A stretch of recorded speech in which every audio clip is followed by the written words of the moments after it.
ఒక రాజకీయ నాయకుడు తమ పార్టీకి సంబంధించిన వాళ్ళను కలవడం ఏమైనా నేరమా అని అడుగుతా ఉన్నాను.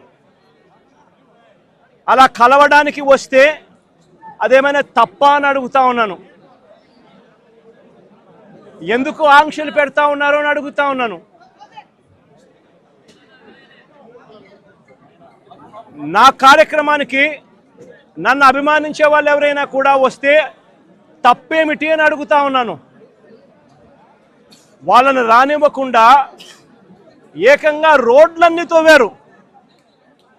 సందులు బొందులు ఎక్కడి నుంచి అయితే బండ్లు వస్తాయని అనుకుంటున్నారో, 2 వీలర్స్ వస్తాయని అనుకుంటున్నారో, రాకుండా చేసేందుకు ఏకంగా రోడ్లను తవ్విన అధ్వానమైన పరిస్థితి బహుశా ప్రపంచ చరిత్రలో ఏ రాజకీయ పార్టీకి ఉండదేమో, ఒక చంద్రబాబు నాయుడు గారి పార్టీకి తప్ప.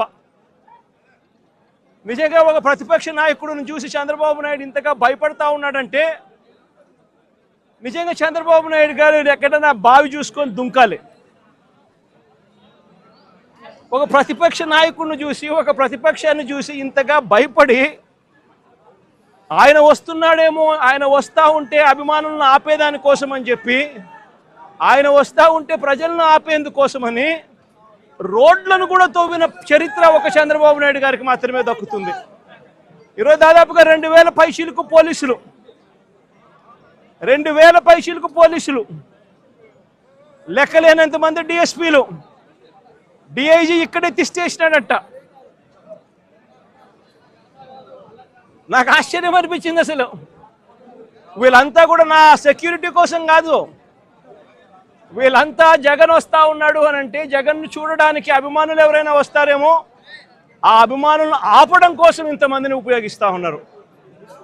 అంటే ఎంత వ్యతిరేకత చంద్రబాబు నాయుడు గారి ప్రభుత్వం మీద ఉంది అని చెప్పడానికి, ఎంతగా చంద్రబాబు నాయుడు గారు తన పాలనను చూసి తానే భయపడతా ఉన్నాడు అని చెప్పడానికి ఇంతకన్నా ఇంకా వేరే నిదర్శనాలు కూడా అవసరం లేదు. ఎవరైనా ఎక్కడైనా పాలన చేస్తే బ్రహ్మాండమైన పాలన అందించి ప్రజల మన్ననలు పొంది ఆ మన్ననలతో ఆశీస్సులతో వచ్చే పాలన చూసి సంతోషపడాలి. కానీ ఇక్కడ అడుగు పెట్టినప్పటి నుంచి, పాలన మొదలైనప్పటి నుంచి సూపర్ 6లు, సూపర్ 7లు అని అంటూ ప్రజలంతా వెన్నుపోటు పొడిచాడు. పాలనంతా అబద్ధాలు మోసాలతో కూడిన పాలన చేశాడు. వ్యవస్థలన్నీ పూర్తిగా నీరుగారిపోయిన పరిస్థితులు కనిపిస్తూ ఉన్నాయి. స్కూళ్ళు నాశనమైపోయాయి. విద్యా దీవెన, వసతి దీవెన అందక 6 క్వార్టర్స్, 6 త్రైమాసికాలు ఫీజులు అందక, విద్యా దీవెన, వసతి దీవెన అందక పిల్లలు చదువులు మానేస్తూ ఉన్న పరిస్థితులు, నాడు నేడు ఆగిపోయిన పరిస్థితులు, గోరుముద్ద అన్నది రోజుకొక మెనూతో పిల్లలకు ఆహ్లాదకరమైన తిండి అప్పట్లో వస్తూ ఉంటే, ఈరోజు స్కూళ్ళల్లో తిండి తినాలంటే భయపడే పరిస్థితులకి పిల్లలు వెళ్ళిపోయిన పరిస్థితులు, నాడు నేడు పనులు ఆగిపోయిన పరిస్థితులు, ఇంగ్లీష్ మీడియం గాలి కొదిలేసిన పరిస్థితులు, టోఫుల్ అనేది 3వ తరగతి నుంచి ఒక పీరియడ్ దాకా తీసుకొచ్చిన చరిత్ర గత పాలనలో మాకుంటే, ఇంగ్లీష్ మీడియంను టోఫుల్ పీరియడ్లను ఎత్తేసిన చరిత్ర చంద్రబాబుకు ఉంది. ఆరోగ్యశ్రీ సేవలు గత 14 నెలలుగా చంద్రబాబు నాయుడు ముఖ్యమంత్రి అయిన తర్వాత నెలకు 300 కోట్ల రూపాయలు ఖర్చు అయ్యే ఆరోగ్యశ్రీని దాదాపుగా 4000 కోట్ల రూపాయలు బకాయిలు పెట్టాడు ఈ పెద్ద మనిషి. ఆరోగ్య ఆసరా గాలికెళ్ళిపోయిన పరిస్థితి. మా ప్రభుత్వ హయాంలో 25 లక్షల దాకా ఉచితంగా వైద్యం తీసుకునే పేదవాడు గర్వంగా, ఏ పేదవాడైనా హాస్పిటల్కు, కార్పొరేట్ హాస్పిటల్కు వెళ్ళి తలెత్తుకుని వైద్యం చేయించుకునే ఆ పేదవాడు వైద్యం అందక నెట్వర్క్ హాస్పిటల్స్ ఈరోజు బోర్డు తిప్పేసిన పరిస్థితుల మధ్య ఈరోజు పేదవాడి ఆరోగ్యం నడుస్తూ ఉంది.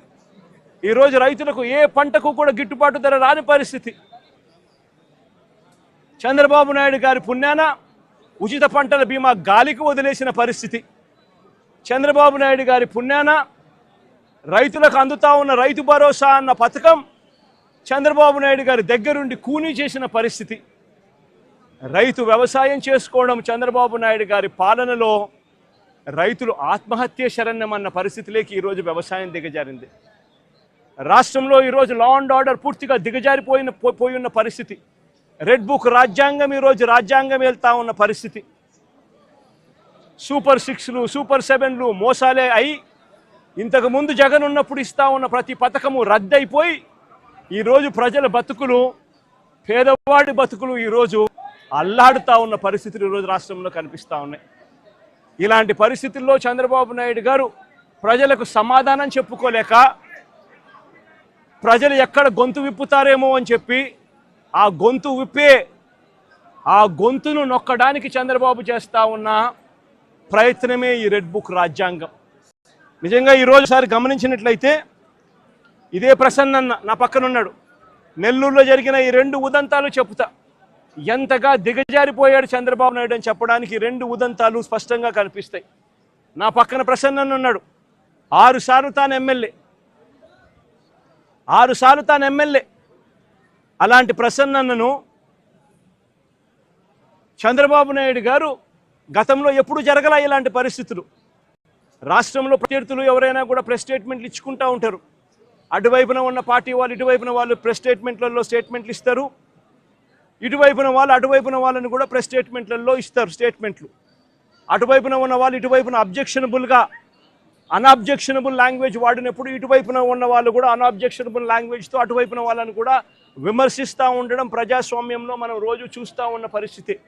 కానీ ఎప్పుడూ కూడా ఇలా మనుషులను చంపేయడానికి ఏకంగా 80 మందిని 100 మందిని ఇళ్లకు పంపించేసేసి వాళ్ళు తాగుండి రాడ్లతోనూ కర్రలతోనూ మారునాయుధాలతోనూ వచ్చి కార్లను కూడా తిప్పివేసి పడేసే పరిస్థితిలోకి వాళ్ళు వచ్చి ఇల్లు మొత్తం ధ్వంసం చేసి ఇంట్లో 83 ఏళ్ల ప్రసన్నన్న అమ్మ, ఆవిడ మహిళ కాదా అని అడుగుతా ఉన్నా నేను. ఆవిడను బెదిరించి, ఆ సమయంలో ప్రసన్న ఇంట్లో లేడు కాబట్టి సరిపోయింది.